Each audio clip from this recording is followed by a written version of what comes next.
With the improvements made to these tracks, it puts them at a higher classification, which allows the trains to now operate at a higher speed. A recent study by the Texas Ag Extension shows that agriculture has an impact of over $900 million in the Concho Valley. 80% of San Angelo's water comes from right here in the OHIV reservoir. And when that water gets back to the plant, that's when the treatment begins. Have you ever wanted to be an astronaut? Well, you know, I'm just a sports guy, so being an astronaut was never on my radar. No? Probably the closest thing I've gotten to it, though, was I interviewed an astronaut in elementary school as part of the science fair. Wow, that's neat. I mean, that's pretty much it. Never launched any rockets or anything like that, but I'll tell you what, the Angelo State softball team was launching home runs today.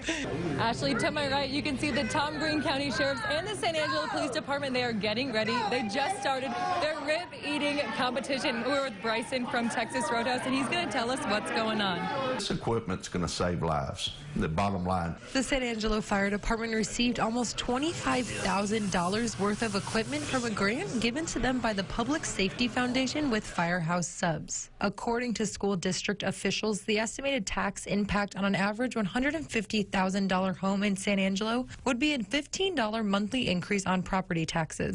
According to the Texas DPS, over the last 3 years, there have been an average of 3,500 fatalities on highways in Texas. You're raising ladders, you're pulling simulated extrication tools, you're dragging hose lines, you're dragging dummies, and you're doing all this in 8.5 minutes. If you go after 8.5, then you're disqualified.